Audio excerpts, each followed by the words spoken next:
حسبي ربي جل الله ما في قلبي غير الله نور محمد صلى الله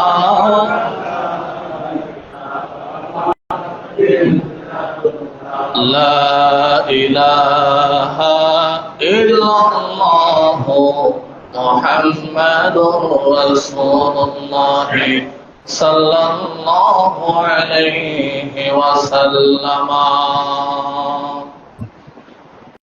الحمد لله আল্লাহ পাক রব্বুল আলামিনের আলিশান দরবারে লক্ষ কোটি কৃতজ্ঞতা আদায় করছি যে আল্লাহ দয়া মায়া করে পৃথিবীর মধ্যে সর্বশ্রেষ্ঠতম স্থান আল্লাহর ঘর তথা মসজিদ ঐতিহ্যবাহী শেখ বাহারুল্লাহ শাহী জামে মসজিদে এসে আমাদেরকে রাসূল পাক সাল্লাল্লাহু তাআলা আলাইহি ওয়াসাল্লামের উপর দুরূদ শরীফ পড়ার জন্য মসজিদে আগে বসে নামাজ সুন্নাহ আদায় করে খুতবা শ্রবণ করার জন্য তৌফিক দান করেছেন। আমরা সকলে কৃতজ্ঞতা প্রকাশ করে বলি আলহামদুলিল্লাহ। লক্ষ কোটি দরুদ সালাত ও সালাম আদায় করছি আল্লাহ সুবহানাহু ওয়া তাআলা আমাদেরকে সর্বকালের সর্বশ্রেষ্ঠ নবী যখন আদম সফিউল্লাহ মাটি আর পানির মধ্যে ছিলেন তখনও আমাদের নবী ছিলেন, ওই নবীর উম্মত বানিয়ে আল্লাহ আমাদেরকে পাঠালেন। আমরা ওই নবীর কদম মোবারকে লক্ষবার কোটিবার দুরূদ শরীফ আদায় করছি। সকলে বলি সাল্লাল্লাহু আলাইহি ওয়াসাল্লাম। সম্মানীয় আমার অত্যন্ত শ্রদ্ধেয় মুসল্লিনে কেরাম, আজ ঐতিহ্যবাহী শেখ বাহারুল্লাহ শাহী জামে মসজিদের জুমার খুতবার শিরোনাম হচ্ছে আল্লাহর কোরআন আমাদেরকে যেভাবে কল্যাণের পথে আহ্বান করে, কোরআন যেভাবে মানুষকে কল্যাণের পথ দেখায়। আজকে হচ্ছে আমাদের এই খুতবার শিরোনাম। আল্লাহ সুবহানাহু ওয়া তাআলা এই আলোকে কোরআন এবং সুন্নাহ দিয়ে কথা বলার জন্য, কথাগুলো শুনে আমাদের হৃদয়ে ধারণ করে সবাইকে আমল করার জন্য, আমল করে এই আমলটুকু নিয়ে অন্ধকার কবর যাতে আলোকিত হয়, কঠিন হাসরের ময়দান যেন আজকের এই আলোচনার উসিলায় আমাদের জন্য নাজাতের উসিলা হয়, জান্নাত পাওয়ার গ্যারান্টি হয়। আল্লাহ সুবহানাহু ওয়া তাআলা কবুল করুন, সকলে বলি আমিন। তাহলে আমাদের আজকের এই খুতবার শিরোনাম কোরআন মানুষকে যেভাবে কল্যাণের পথ দেখায়। আমরা জানি এই পৃথিবীতে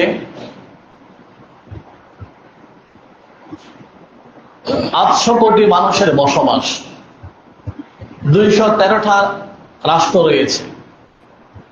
এরপরে অনেক ভূখণ্ড মানুষ দিন দিন আবিষ্কার করছে, অসম্ভবকে মানুষ সম্ভব করছে, সমুদ্র পথে মানুষ যাত্রা করছে, আকাশ পথে যাত্রা করছে, অসম্ভব অনেক কিছুকে মানুষ সম্ভব করে দেখাচ্ছে।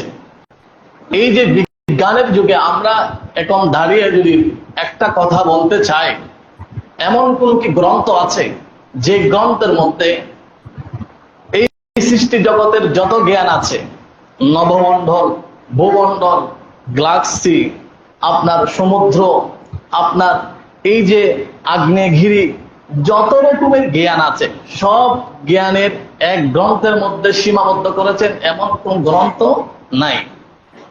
আমরা জানি আজকে যে গ্রন্থ লেখা হয় ওই গ্রন্থে 10 বছর সিস্টেম, পাল্টানো হয়।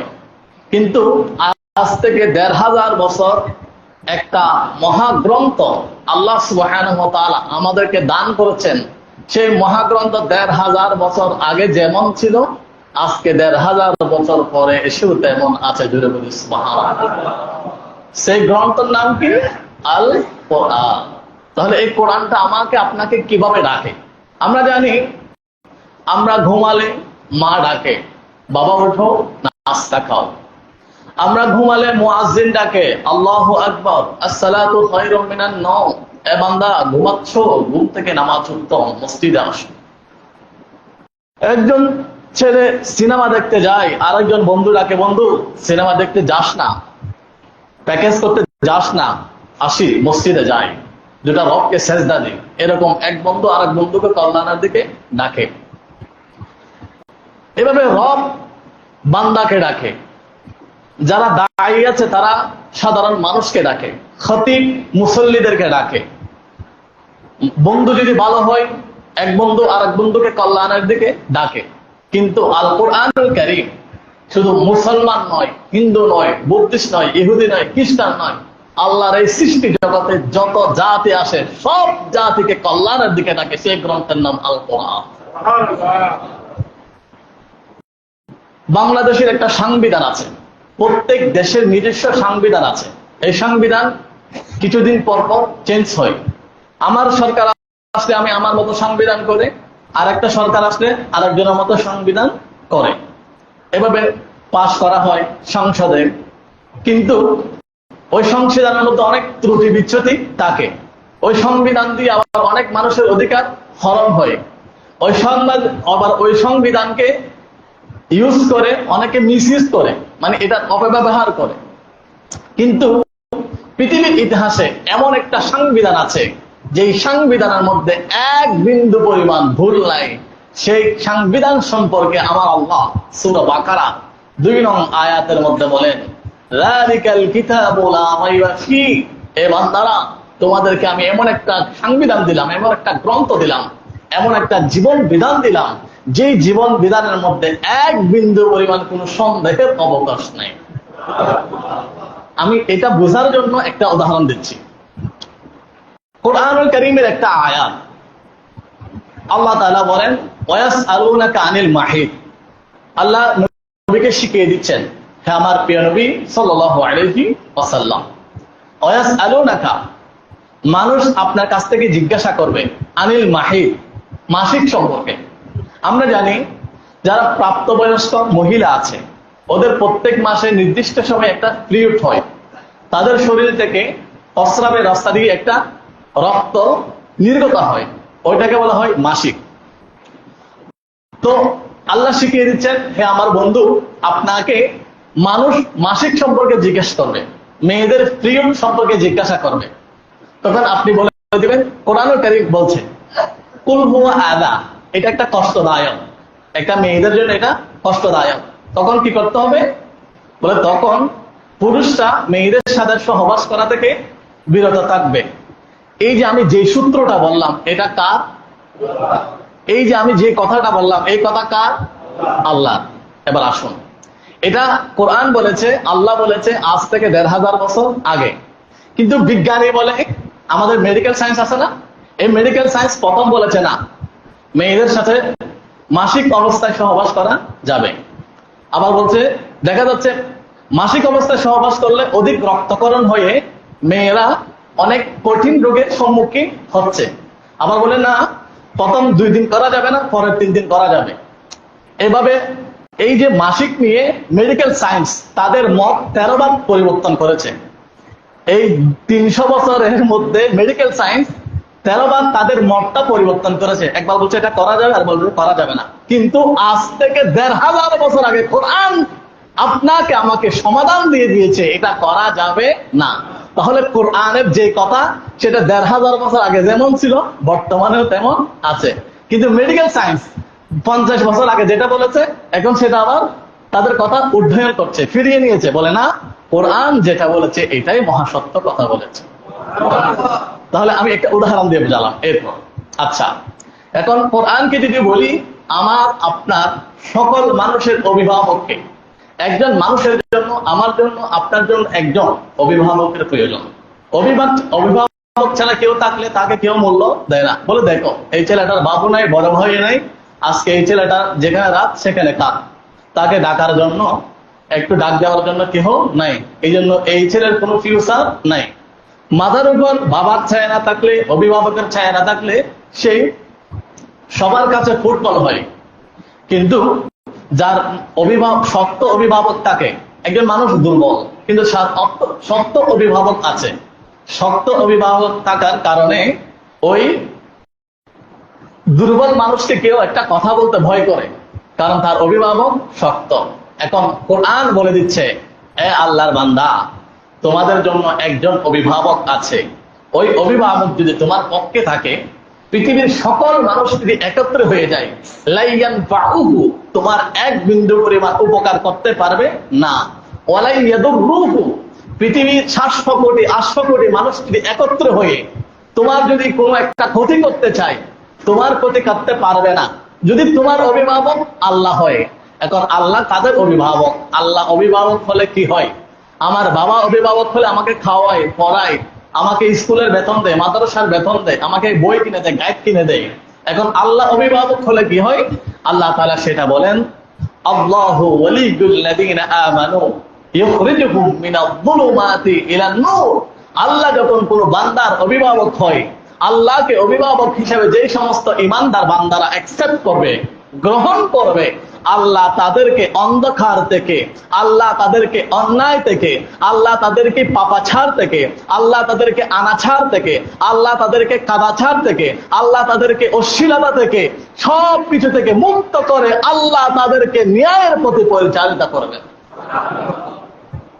তাহলে এখন আপনি আল্লাহকে অভিভাবক হিসাবে গ্রহণ করেছি কিনা? যদি গ্রহণ করি, আল্লাহর কথা কতটুকু মান্য করি? অভিভাবকের কথা মানতে হয়, অভিভাবকের কথা মানা ওয়াজিব, কর্তব্য। আমরা কতটুকু মানি? তাহলে আল্লাহকে অভিভাবক হিসেবে যদি মানা যায়, তাহলে তার ইহ এবং পরকালীন জগতে কোনো দুশ্চিন্তা নাই। কিভাবে? একদিন হযরত আসিয়া, আল্লাহকে অভিভাবক হিসেবে মানা, আপনি কন্ডিশন দেখুন, ফাজাইল দেখুন, উপকারিতা দেখুন। একদিন হযরত আসিয়া, হযরত আসিয়া নয়, আসিয়া হলেন মূসা আলাইহিস সালামের পালক মা। একটা ছিল পালক মা, আর একটা ছিল আপন মা। তো আপন যেই মা, ওই মা যখন মূসা নবীকে গর্ভে নিলেন, এখন উনি টেনশনে পড়ে গেলেন। কারণ ওই সময়ের মধ্যে যতগুলো গর্ভবতী মহিলা ছিল, সব গর্ভবতী মহিলাকে এনে ফেরআউন জবাই করে দিচ্ছে। কারণ ফেরআউনকে একজন গণক বলেছে, একজন সন্তান জন্ম নিবে, তার নাম হবে মূসা, ইনি ফেরআউনের রাজত্ব কি করবে? ধ্বংস করবে। এখন রাজ্য হারার ভয়ে, ক্ষমতা হারার ভয়ে যতগুলো মহিলা গর্ভবতী ছিল, সব মহিলাকে কি করে? গলা কেটে হত্যা করে। এখন মূসা কালিমুল্লাহর আম্মা জান সেজদায় পড়ে কাঁদে, সব গর্ভবতী মহিলাকে কেটে ফেলছে, জবাই করে দিচ্ছে। আমার সিরিয়াল কখন আসে জানি না, কিন্তু উনি এমন মুসিবতের সময় আমার আল্লাহর সাথে যোগাযোগ রেখেছেন, আল্লাহকে সেজদা দিয়েছেন। তখন আল্লাহ সুবহানাহু ওয়া তাআলা ফেরআউনের আল্লাহ সুবহানাহু ওয়া তাআলা মূসা কালিমুল্লাহর আম্মার কাছে ইলহাম পাঠালেন। সেই ইলহামটা আল্লাহ সুবহানাহু ওয়া তাআলা সূরা কাসাসের 7 নং আয়াতের মধ্যে আমাদের শিক্ষার জন্য বলে দিয়েছেন। জুড়ে বলি সুবহানাল্লাহ। আল্লাহ তাআলা বলেন, وَأَوْحَيْنَا إِلَى أُمِّ مُوسَى أَنْ أَرْضِعِيهِ فَإِذَا خِفْتِ عَلَيْهِ فَأَلْقِيهِ فِي الْيَمِّ। মূসা কালিমুল্লাহর আম্মা জান যখন মূসা কালিমুল্লাহকে গর্ভে ধারণ করলেন, উনি ভয় পেয়ে গেলেন, আমাকে কখন ফেরআউন জবাই করে দেয়। এজন্য মূসা কালিমুল্লাহর আম্মা ভয় পেয়ে গেলেন। মূসা কালিমুল্লাহর আম্মাকে আল্লাহ তাআলা ডাক দিলেন, ও মূসা, এ মূসার মা, তুমি ভয় পাচ্ছ, ভয় পেও না। তোমার গর্ভের মধ্যে যেই সন্তান আছে, ওই সন্তানকে আমি আল্লাহ হেফাজত করব। মুসা কালিমুল্লাহর আম্মা জান হযরতে মুসা কালিমুল্লাহকে প্রসব করলেন। প্রসব করার পরে মুসা কালিমুল্লাহর আম্মা জান আবার চিন্তিত হয়ে গেলেন, কারণ যতগুলো সন্তান 1 মাস 2 মাস বয়স সব সন্তানকে ফেরআউন জবাই করে করে নদীতে ভাসিয়ে দিচ্ছে। আল্লাহ তাআলা মুসা কালিমুল্লাহর আম্মা জানকে বলে দিচ্ছে, এ মুসার আম্মা, সরকার রাজা সমস্ত শক্তি তোমার বিপক্ষে থাকতে পারে, আমি আল্লাহ তোমার পক্ষে আছি। ওয়ালা তাখাফি ওয়ালা তাহজানি ইন্না রাদ্দুহু ইলাইকি, আপনি কোনো চিন্তিত হবেন না, আপনি পেরেশানি হবেন না, আপনার সন্তানকে আমি আল্লাহ লালন পালন করে আপনার কাছে ফিরিয়ে দিব। তো এত চক্রান্ত করলেন, কিন্তু আল্লাহ তাআলা ওহী প্রেরণ করলেন, এ মুসার আম্মা, তুমি মুসা নবীকে নদীর মধ্যে ভাসিয়ে দাও। ভাসিয়ে দিলেন। ওই মুসা নবীকে যখন ভাসিয়ে দিলেন, একটা বক্স করে ওই বক্সটা ফেরআউনের ঘরের সামনে গিয়ে আটকালো। তখন ফেরআউনের কোনো সন্তান ছিল না। ওইটা দেখলেন আসিয়া, বলি এত চমৎকার সন্তান, চলো না আমাদের কোনো সন্তান নাই, এই সন্তানটা আমরা লালন পালন করি। ওই মুসা নবীকে আমার আল্লাহ ফেরআউনের ঘরে লালন পালন করে বড় করলেন। সুবহানাল্লাহ। তাহলে আমরা জানলাম আল্লাহকে অভিভাবক হিসেবে মানলে রাজা যদি ওই প্রজার বিরুদ্ধে যায় কিছু করতে পারে না, কারণ ওই মুসা নবীর আম্মার অভিভাবক ছিলেন কে? আমরা সকলে জবানটা খুলে বলি, আমাদের ইমানদারের অভিভাবকের নাম কি? আল্লাহ যাদের অভিভাবক হয় তাদের দুনিয়ার মধ্যে কোনো দুশ্চিন্তা নাই। আরেকটু আসুন, আপনারা জানেন কোরআনুল কারীমের 114 সূরার একটা সূরার নাম হচ্ছে সূরা ইউসুফ। তারা ছিল কত ভাই? 12 ভাই। কোরআনুল কারীমে প্রায় 14-15 পৃষ্ঠা শুধু এই ইউসুফ আলাইহিস সালামের কথা আসছে। তারা ছিল 12 ভাই। 10 ভাই মিলে চক্রান্ত করলো, এক ভাইকে কতল করবেন, মেরে ফেলবেন, নিয়ে গেল, নিয়ে এক ভাইকে মেরে গর্তের মধ্যে ফেলে দিল। বাবাকে এসে বলল, আমরা বনে গেলাম, আমাদের ভাইকে বাঘে খেয়ে ফেললো। এই কথাগুলো আল্লাহ তাআলা কোরআনুল কারীমের মধ্যে চমৎকার ভাবে বলে দিয়েছে। বললেন, ক্বালু ইয়া আবানা, হে আমাদের আব্বা, ইন্না যাহাবানা নাস্তাবিকু, আমরা বনে গেলাম, অতারাকনা ইউসুফ, ইউসুফ ছোটাছুটি করলেন। আর ইউসুফ যখন দৌড়াদৌড়ি করছে, তাকে ফাআকালাহু যিবু, বাঘ খেয়ে ফেললো। তখন ইয়াকুব আলাইহিস সালাম তো জানেন আমার আল্লাহ তাকে ওহী পাঠিয়ে দিলেন, এই ইউসুফ নবীকে গর্তের মধ্যে ফেলে দিল, মেরে ফেললো, এত আঘাত করলো যে গর্তের মধ্যে কোনো পানি ছিল না, যে গর্তের ভয়ঙ্কর ছিল, যেখানে বাঁচার কোনো সম্ভাবনা নাই। কিন্তু ওই ইউসুফ নবী ওই গর্তের মধ্যে বসে বসে আমার আল্লাহকে ডাকতে বলে নেই। ওই ইউসুফ নবী গর্তের মধ্যে বসে আল্লাহকে ডাক দিলেন, আর আল্লাহ বলেন, ওয়াল্লাহুল মুস্তাআনু আলা মা তাসিফুন, কোন বান্দা যখন মুসিবতে পড়ে আমাকে ডাকে, আমি তো ওই বান্দার ডাকে সাড়া দিয়ে তাকে উদ্ধার করে দিই। বলে সুবহানাল্লাহ। একবার হযরতে ঈসা নবীর আম্মা মারিয়াম আলাইহিস সালাম, ইনার নামে কোরআনুল কারীমে একটা সূরা আছে, সূরা মারিয়াম। ওনাকে একবার সবাই মিলে মুসিবতে ফেলে দিলেন। ওনার গর্ভে সন্তান আসলো, সন্তানটা দুনিয়ার মধ্যে আসলো। এখন সবাই বললো, হে মরিয়াম, তোমার বিবাহ হয় নাই, এই সন্তান কোথায় থেকে আসলো? বলে, এই সন্তান কোথায় থেকে আসলো সেটা আমি জানি না, সেটা আল্লাহ জানে। বলে, আল্লাহ কেমনে জানে? একজন স্বামী থাকতে হবে, স্বামী ছাড়া তো কোনো সন্তান হয় না। এখন মরিয়ামকে আটকিয়ে ফেললো। তখন মরিয়াম কাউকে ডাকে নাই, আল্লাহকে ডেকেছেন। আল্লাহ, তুমি তো বলেছো আল্লাহু ওয়ালিউল লাযিনা আমানু, তুমি ঈমানদারের অভিভাবক, আমার অভিভাবক তুমি, তুমি আমাকে এই তাদের বিশেষ চক্রান্ত থেকে আমাকে হেফাজত করো। আল্লাহ তাআলা ওই মরিয়মের ডাক শুনলেন। মরিয়মের ডাক শোনার পরে মরিয়মকে উদ্ধার করলেন। কিভাবে উদ্ধার করলেন? মরিয়মের কাছে ওই এলহাম পাঠালেন, হে মরিয়ম, তুমি বলো এই সন্তানকে, এই সন্তানের পরিচয় সেই সন্তান দেবে। মরিয়ম বললেন, আমার সন্তানের পরিচয় এই সন্তান দেবে। বলে, আমাদের সাথে মশকারি করছো, এই সন্তান কেমনে কথা বলবে? মাত্র দুনিয়াতে আসছে। বলে, না, বলবে। তখন ওই সন্তানকে জিজ্ঞাসা করা হলো, তোমার বাবাকে? ওই সন্তান বলে দিলেন, আমার বাবাকে তোমরা জানতে চাচ্ছ, ইন্নী রাসূলুল্লাহ আতানিয়াল কিতাব, আমি হচ্ছে আল্লাহর রাসূল, আল্লাহ তাআলা কিতাব দিয়ে আমাকে পাঠালেন। সুবহানাল্লাহ। তাহলে মরিয়ম আলাইহিস সালামকে চক্রান্ত করে ধুঁকে ফেলার জন্য চেষ্টা করেছে। মরিয়মের সাথে যোগাযোগ ছিল আল্লাহ। মরিয়ম রব মানত, অভিভাবক মানত আল্লাহকে।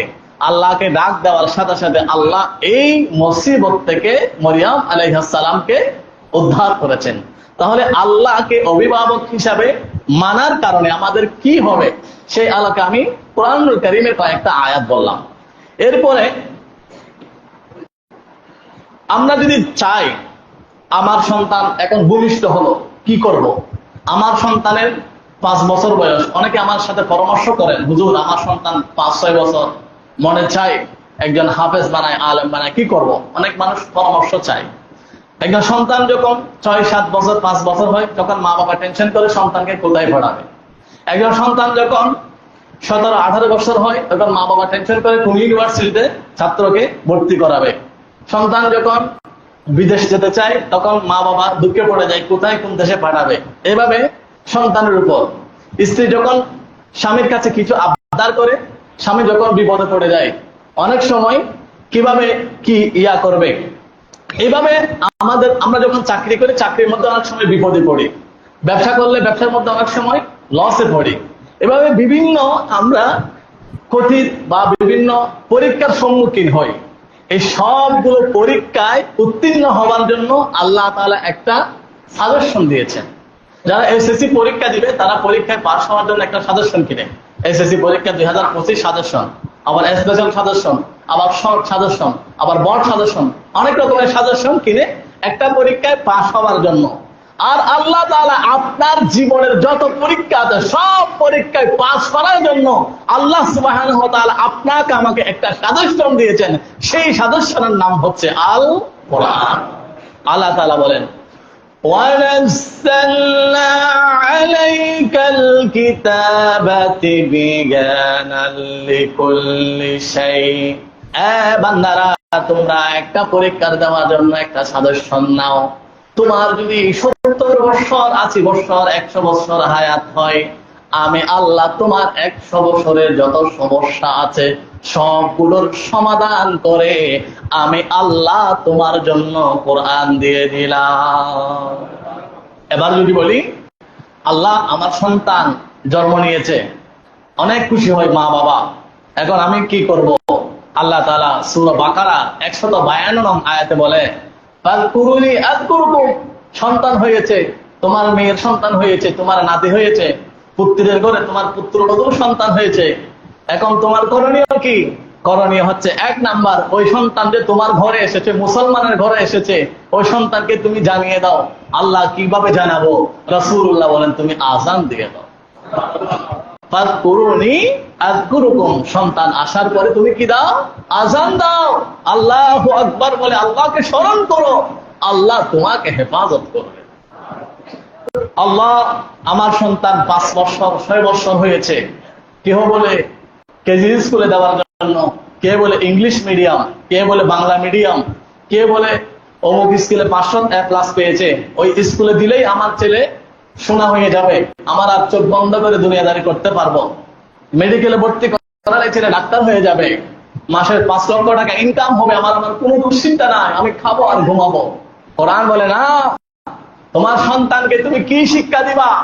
অনেক সময় দেখা যায় ডাক্তার হওয়ার পরেও, ইঞ্জিনিয়ার হওয়ার পরেও ছেলেটাকে 10 তলায়, বাবা তাকে গাছতলায়, ছেলেটাকে এয়ার কন্ডিশনে, বাবা তাকে ফুটপাতে। কি কারণে? কি কারণে? সেটার উত্তর জেনে নেন। কিন্তু উত্তর থেকে জানবো কোরআন থেকে। এখন যেখানে আল্লাহ উত্তর বলেছেন, যেখানে আল্লাহ তাআলা আপনার জন্য সমাধান রেখেছেন, কিন্তু সেটা তো আমরা বছর একবার খুলি, রমজান আসে খুললি। বলে আপনার ঘরে কোরআন আছে? বলে আছে। বলে কোথায়? বলে মোছায়, বক্সে। কখন খুলেন? বলে রমজান আসলে খুলে। এটা রমজান আসলে খোলার জন্য দেয় নাই। আপনার সন্তান কোথায় ভর্তি করাবেন, আপনার সন্তানকে কোন চাকরিতে দিবেন, কোন স্কুলে দিবেন, কোন মাদ্রাসায় দিবেন, আপনি চাকরি করতে গেলে আপনার কলিগের সাথে কি বলবেন, রাজনীতি করতে গেলে আপনি রাজনীতি কর্মীর সাথে কি বলবেন, ভোট কোথায় দিবেন, যাকে ভোট দিবেন কার কাছে কি যোগ্যতা আছে, সবগুলো কোথায় দেখবেন, সবগুলো আমার আল্লাহ কোরআনের মধ্যে বলে দিয়েছে। আমরা কোরআন রেখে নিজের মতো চলার কারণে আমাদের উপর মুসিবত। আমরা যদি বলি আমার সন্তান এখন স্কুলে মাদ্রাসায় ভর্তি হওয়ার টাইম হয়েছে, কি করব? আল্লাহ বলেন, বান্দা কোন স্কুলে কোন মাদ্রাসায় দিবা জেনে নাও। ইকরা বিসমি রাব্বিকাল্লাযী খালাক। তোমার সন্তানকে পড়াও। এই সন্তান তোমার আমার একজন প্রভু আছে, সেই প্রভুর নাম কি? আগে এটা শিখাও। আগে অতে অজগর, আতে আপেল, এগুলো শিকার আগে অথে অলি, অলি মানে ফুল, ফুল ফুটান আল্লাহ, আতে আল্লাহ, আল্লাহ আমাদের স্রষ্টা, আগে এগুলো শিখাও। আগে আল্লাহ এই তোমার সন্তানকে কে সৃষ্টি করেছে আগে সেটা, সেই প্রভু নাম শিখাও। বলে এরপরে কি শিখাও? বলে খালাকাল ইনসানা মিন আলাক, ইকরা ওয়া রাব্বুকাল আকরাম আল্লাযী আল্লামা বিল কলম আল্লামাল ইনসানা মা লাম ইয়ালাম। আমার বাবারা দেখুন, যখন আপনি 5 বছরের সন্তানকে নিয়ে ডিপ্রেশন করছেন, টেনশন করছেন, 20 বছরের সন্তানকে নিয়ে আপনি ডিপ্রেশন করছেন, হতাশায় ভুগছেন, তখন আমার আল্লাহ আপনি হতাশা থেকে উদ্ধার করার আগে, উদ্ধার করার জন্য অনেক আগে আমার আল্লাহ আপনাকে আমাকে আপনার জন্য আমাদের জন্য সমাধান রেখে দেন সে কোরআনুল কারীমের মধ্যে। সুবহানাল্লাহ। এখন আমরা যদি বলি আমার সন্তানের জন্য একটা গাইড দরকার, একটা প্রাইভেট টিচার দরকার, প্রতিষ্ঠানের মধ্যে একজন শিক্ষক আছে, আবার ঘরের মধ্যে আরো একজন গাইডলাইন দরকার। প্রাইভেট টিচার মানে একটু গাইডলাইন করবে, মানে আমার ছেলেকে একটু গাইড দিবে, ছেলেটা কিভাবে ভালো হওয়া যায়। আর যদি কোরআনকে বলি, কোরআন আমাদের গাইডলাইন কে, আমার সন্তানের গাইডলাইন হিসাবে আমি কাকে দিব? আমার সন্তানের জন্য টিচার রাখবো। এখন আমরা দেখি আমার সন্তানের জন্য টিচারটা রাখবো, সেটা ইংরেজি জানে, বাংলা জানে, উর্দু জানে কিনা, এগুলো আমরা দেখি। কিন্তু আসলে আল্লাহ তাআলা কি বলেন? আল্লাহ বলেন, ওয়াত্তাবি' সাবিলা মান আনাবা ইলাইয়া, হে আমার বান্দারা তোমরা এমন একটা গাইডলাইনকে অনুসরণ করো, সাবিলা মান আনাবা ইলাইয়া, যে গাইডলাইন আমি আল্লাহ পর্যন্ত তোমাকে পৌঁছে দেবে। এই আয়াতের অনুবাদ আমাদের জাতীয় কবি কাজী নজরুল ইসলাম চমৎকার করে বলেছেন। রাসূল নামে রশি ধরে যেতে হবে কুধারি গরে, নদী তরঙ্গে যে পড়েছে ভাই, দরিয়াতে সে আপনি মেশে আল্লাহকে যে পাইতে চায়, হাজারাতকে ভালোবেসে আরশ কুরসি লৌহ কালাম না চাহিতে পেয়েছে সে। তাহলে আপনি এমন একটা গাইডলাইন অনুসরণ করবেন, সেই গাইডলাইন আপনাকে আল্লাহ পর্যন্ত পৌঁছে দিবে। তাহলে আল্লাহ পর্যন্ত পৌঁছার জন্য আপনাকে কি লাগবে? সেটা আল্লাহ তাআলা সূরা লুকমানের 17 নং আয়াতের মধ্যে বলে দিচ্ছেন। আল্লাহ পর্যন্ত সন্তানকে পৌঁছাবেন, গাইডলাইনের বৈশিষ্ট্য কি হবে? গাইডলাইনের 1 নম্বর বৈশিষ্ট্য হবে আকিমিস সালাহ, নামাজ আদায় করতে হবে। যদি বলি নামাজ আদায় করা, নামাজ কায়েম করা, এটা কি? এটা যখন আপনি আল্লাহু আকবার বলবেন, আল্লাহ তাআলা ডাক দিবে, এ ফেরেশতারা আল্লাহু আকবার খেয়ে বলেছে। ফেরেশতারা বলবে, এবার ইলাহি আপনার একজন বান্দা শেখ বাহারুল্লাহ জামে মসজিদে রাত 3টার সময় এসে তাহাজ্জুদের নামাজ পড়ার জন্য আল্লাহু আকবার বলেছে। এবার আল্লাহ তাআলা ফেরেশতাকে আবার প্রশ্ন করবেন, এ ফেরেশতারা, যে বান্দাটা জুমার নামাজ পড়ার জন্য, তাহাজ্জুদ, আসর, মাগরিব, এশা পড়ার জন্য আমার ঘরে আসলো, তার সন্তানদেরকে নিয়ে, তার পরিবারদেরকে নিয়ে নামাজে দাঁড়ালো, ওই বান্দা কি হাল রাউনি, তার কপালের চক্ষু দিয়ে আমি আল্লাহকে দেখেছে। ফেরেশতারা বলবে, তারা কপালের চক্ষু দিয়ে আপনি আল্লাহকে দেখে নাই। এবার আল্লাহ তাআলা বলবেন, হাল রাউ হাল জান্নাত, তারা কি জান্নাত দেখেছে? ফেরেশতারা বলবে, আল্লাহ তারা জান্নাত দেখে নাই। আল্লাহ তাআলা আবার প্রশ্ন করবেন, হাল রাউ হান্নার, তারা কি জাহান্নাম দেখেছে? আল্লাহ বলবেন, আল্লাহ তারা জাহান্নাম দেখে নাই।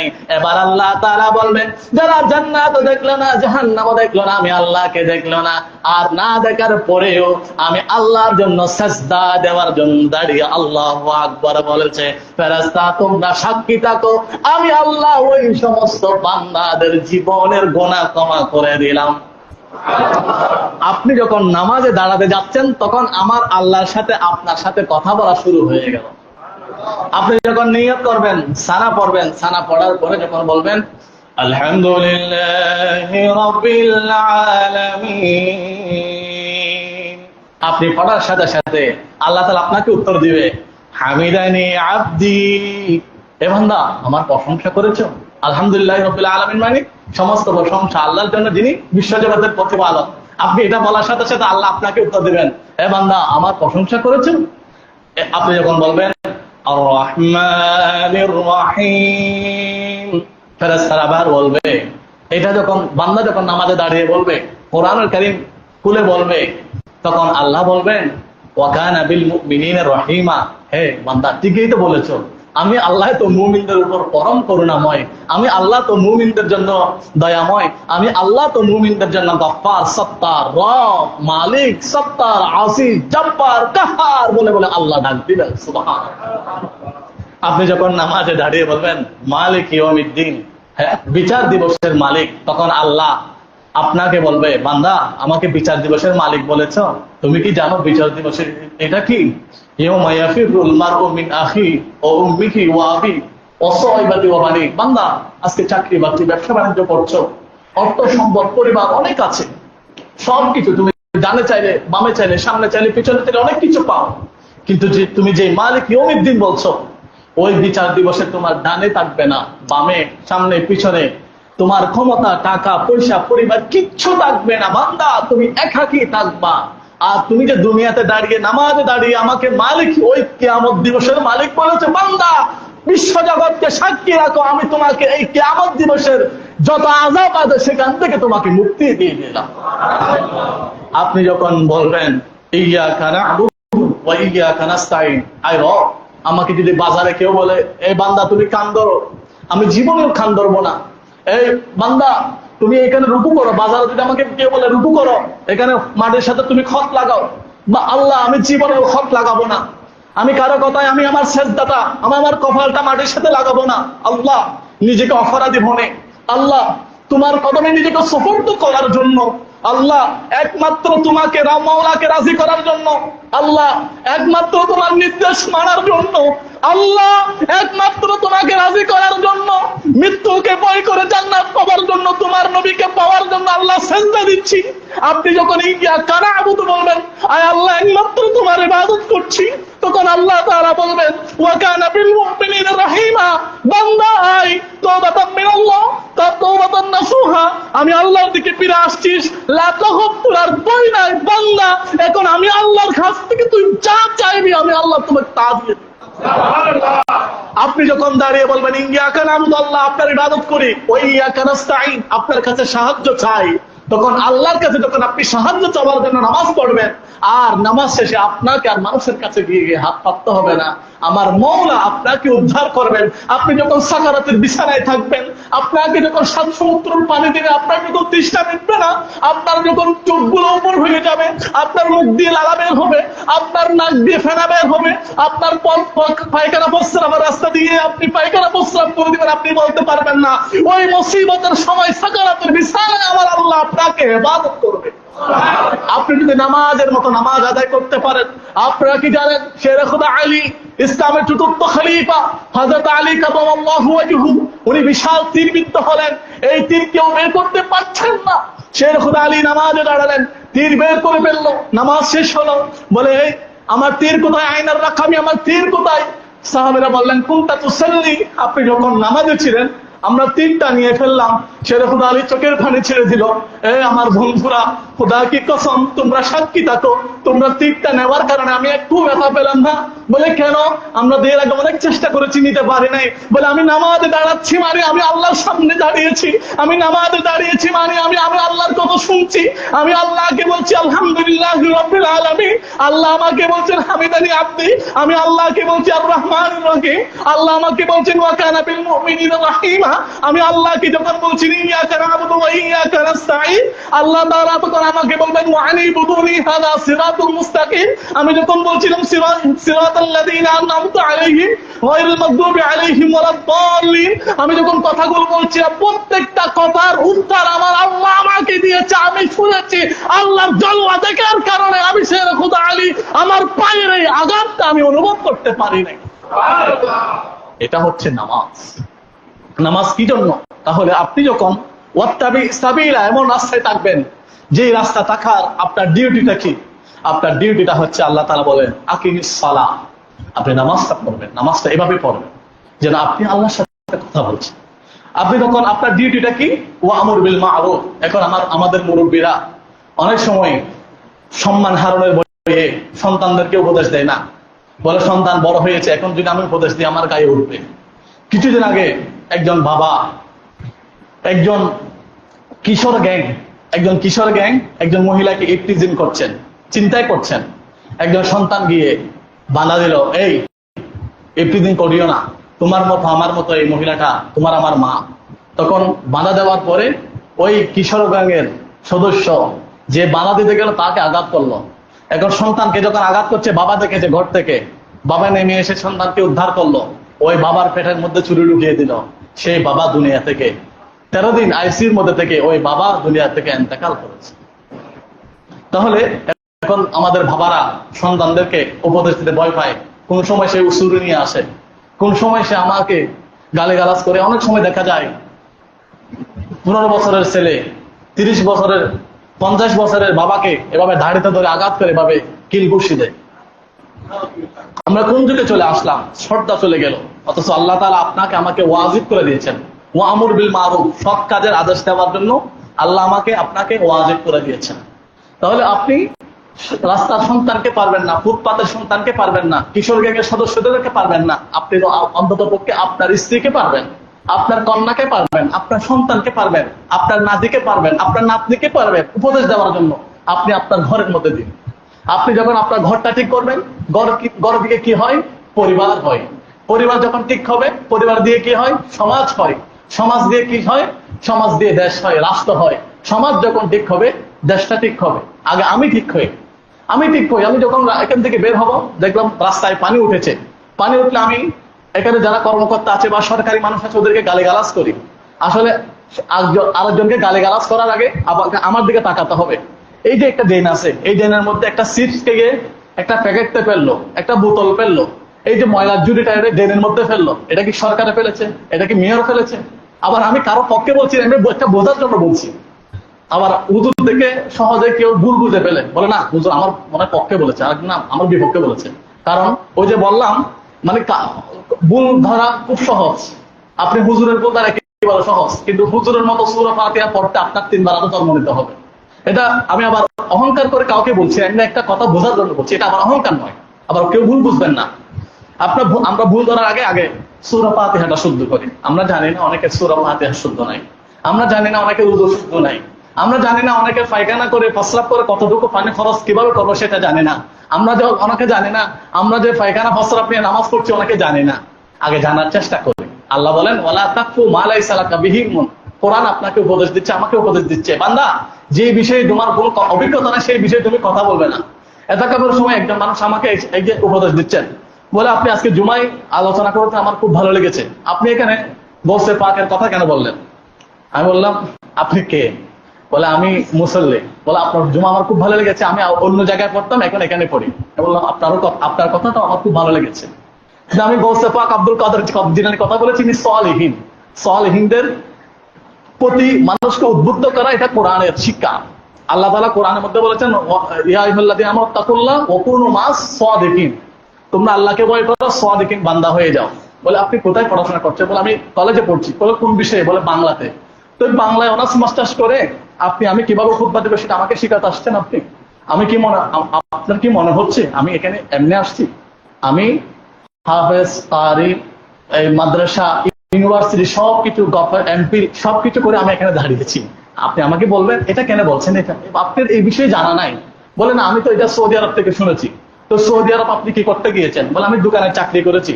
তা আপনি সৌদি আরব গিয়ে দোকানে চাকরি করে সৌদি আরব শিখে গেলেন, কোরআন শিখে গেলেন, আর আমি এখানে 30 বছর পড়াশোনা ইউনিভার্সিটিতে পড়ে কি করেছি বাবা?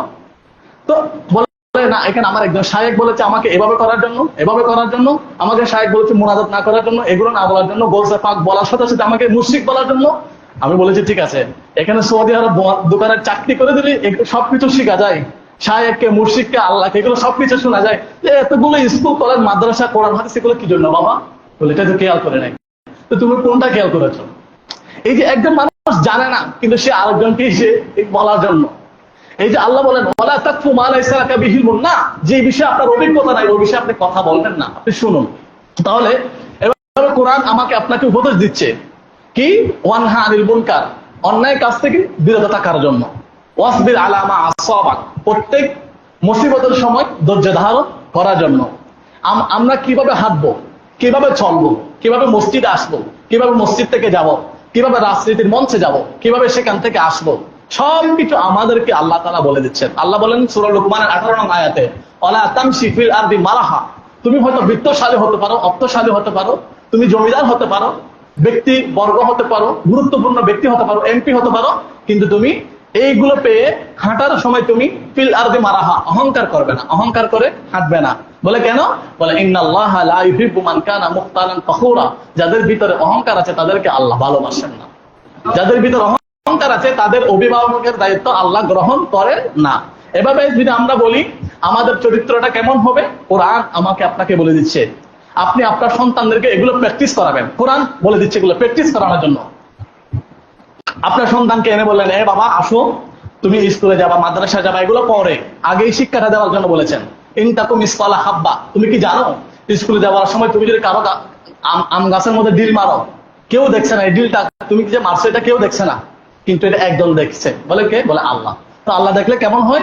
বলে আল্লাহ দেখলে শাস্তি দেয়। এই কনসেপ্টটা আপনার সন্তানদের আগে শিখিয়ে তারপর স্কুলে পাঠাবেন। এখন আমরা ছেলের বয়স 5 বছর, তাকে এমন এমন কিন্ডার গার্ডেনে দিই যে কিন্ডার গার্ডেনের বইয়ের সংখ্যা হচ্ছে 25টা। আরে ভাই, 5 বছরের, 6 বছরের, 7 বছরের ছেলে 25টা বই হলে কি করবে? আপনি আগে তাকে নৈতিক শিখান, এটা আল্লাহর কোরআন বলেছে। আল্লাহ তাআলা আরো সুন্দর করে বলে দিচ্ছেন, মিসকালা হাব্বাতিন মিন খারদালিন ফাতাকুন ফি সাখরাতিন আও ফিস সামাইন, যদি ওই প্রান্তে একটা ক্ষুদ্র মরিচিকা থাকে, সেই মরিচিটাকে মুহূর্তের মধ্যে আমার আল্লাহ হাজির করতে পারে। সবকিছুর উপর আল্লাহ পাওয়ারফুল। এগুলো আল্লাহর ক্ষমতা সম্পর্কে সন্তানদেরকে এগুলো শিখাতে হবে। একজন আল্লাহর বলি, যার নাম ছিল গৌসে জামান হুজুর তৈয়ব শাহ রাদিয়াল্লাহু তাআলা। এই আল্লাহর বলিকে যখন ওনার আমি বায়োগ্রাফিতে দেখলাম, ওনার জীবনীতে দেখলাম, ওনাকে হেফজখানায় ভর্তি করালো। উনি হাফেজ ছিলেন, কারি ছিলেন। ওনাকে যখন হেফজখানায় ভর্তি করালো, ওই হেফজখানার শিক্ষকের নাম ছিল, এনার উপর ঢাকা বিশ্ববিদ্যালয়ে পিএইচডি হয়েছে। পিএইচডি করেছেন যে ব্যক্তিটা পিএইচডি করেছেন, উনি আমার একান্ত উস্তাদ আল্লামা ডক্টর মুফতি বখতিয়ার উদ্দিন। উনি পিএইচডি করেছেন ওনার জীবনের উপর। তো এই পিএইচডি গ্রন্থের মধ্যে এই কথাটা আছে। উনি যখন হেফজখানায় গেলেন, তখন হাফেজ সাহেবকে আমার রসুল স্বপ্নে দেখিয়েছেন, এই হাফেজ সাহেব, তোমার মাদ্রাসার মধ্যে একজন আমার আওলাদ ভর্তি হয়েছে।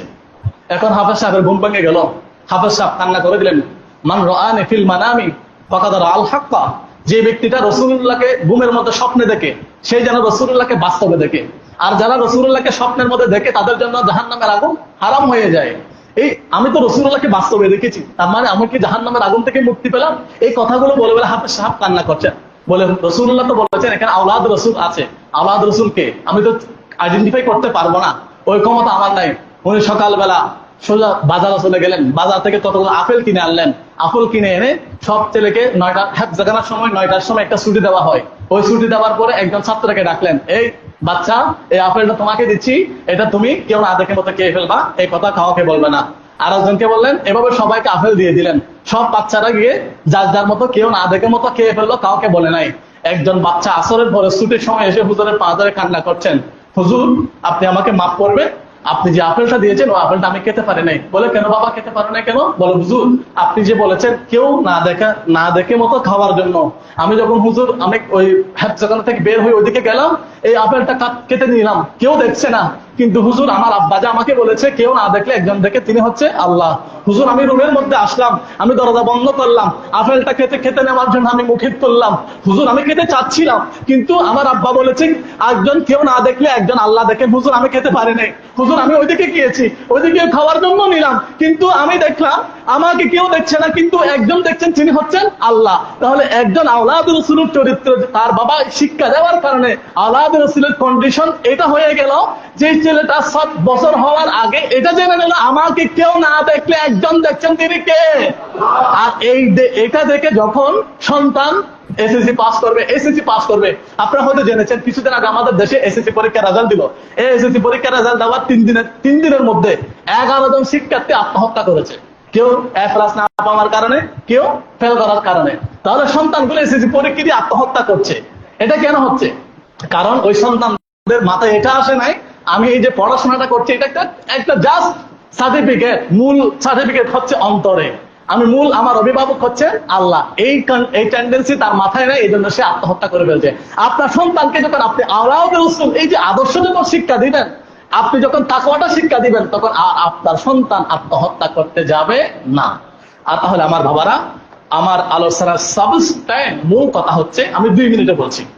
কোরআন আমাদেরকে যেভাবে আলোর পথ দেখায়, কল্যাণের পথ দেখায়, 1 নাম্বার যালিকাল কিতাবু লা রাইবা ফি, এটা এমন একটা সংবিধান যেখানে কোনো সন্দেহ নাই। 2 নম্বর, এই সংবিধান যারা মানবে তাদের অভিভাবক হচ্ছে আল্লাহ। আল্লাহু ওয়ালিয়ুল্লাযীনা আমানু ইখরিজুহুম মিনাজ যুলুমাতি ইলান নূর। 3 নম্বর হচ্ছে মানব জীবনে যত আলোচনার বিষয় আছে, সমস্যার বিষয় আছে, সবগুলোর সমাধান আছে কোরআন। আল্লাহ বলেন ওয়ানাজ্জালনা আলাইকাল কিতাবা তিবয়ানান লিকুল্লি শাইইন। এখন আমরা যদি বলি আমার সন্তান জন্মগ্রহণ করার সময় কি করবে, কোরআন বলে ফাজকুরুনি আযকুরুকুম, আল্লাহকে স্মরণ করো, আল্লাহ তোমার স্মরণের উত্তর দিবে। তার মানে আযান দাও।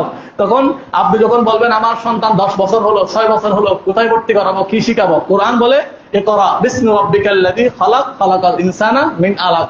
আগে আল্লাহকে শিখা, আল্লাহ এই যে ইবাদত, উলুহিয়ত, রুবুবিয়ত, তাওহীদ এটা শিখাও। বলে আমার জীবনের গাইডলাইন কি, আমি কোথায় গেলে সঠিক জীবনের রূপরেখা পাবো। কোরআন বলে ওয়াত্তাবি সাবিলা মান আনাবা ইলাইয়া, এমন একটা গাইডলাইন অনুসরণ করো যে গাইডলাইনটা অনুসরণ করার কারণে তোমাকে আল্লাহ পর্যন্ত নিয়ে যাবে। বলে এই যে গাইডলাইনে থাকলে আমার কাজটা কি, কোরআন বলে আকিমিস সালাহ, নামাজ পড়া, ওয়া আমুর বিল মারুফি, সৎ কাজের আদেশ দেওয়া, ওয়ানহা আনিল মুনকার, অসৎ কাজ থেকে বিরত রাখা, ওয়াসবির আলা মা আসাবাক, প্রত্যেক মুসিবতের সময় ধৈর্য ধারণ করা। আমি যদি বলি আমার সন্তানকে আমি কিভাবে হাঁটবো, কিভাবে চলবো, কোরআন বলে ওয়ালা তামশি ফিল আরদি মারাহা, অহংকার করে হাঁটবে না, অহংকার করে চলবে না। কোরআনকে যদি বলি আমার চরিত্রটা কেমন হবে, বলে ইনতাকুর মিসকালা হাববাতিন, চরিত্রটা এমন হবে তোমাকে কেউ না দেখলে একজন দেখছেন তিনি কে। কোরআন আমি এখন আমার মানুষের সাথে কিভাবে কথা বলবো, কোরআন বলে ওমিনান নাসি মান ইউজাদিলু ফিল্লাহ, তুমি মানুষের সাথে কথা বলবা যেই বিষয়ে তোমার জ্ঞান আছে। তোমার জ্ঞান নাই, ফড়র এসে আরেকজনের সাথে অনর্থক কথা বলে ঝগড়া লাগাবে না। বলে তাহলে আমি কি করবো, না বলে লাউ কানা ফীহিমা আলিহাতুন ইল্লাল্লাহু লাফাসাদাতা, তুমি আল্লাহর তাওহীদ একত্ববাদ এটা মানার মতো মানবে, রাসূল পাকের রিসালাত এটা মানার মতো মানবে। বলে মানলে কি হবে, শেষ আয়াত আল্লাহ বলে দিচ্ছেন ইন্নাল্লাযীনা আমানু ওয়া আমিলুস সালিহাতি কানাত লাহুম জান্নাতুল ফিরদাউসি নুজুলা। আরো জোরে বলুন সুবহানাল্লাহ। এইভাবে যদি চলতে পারেন আপনার জন্য আমার জন্য জান্নাতুল ফিরদাউস অপেক্ষা করছে। সকলে বলে আমিন। ওয়া আখিরু দাওয়ানা আলহামদুলিল্লাহি রাব্বিল আলামিন।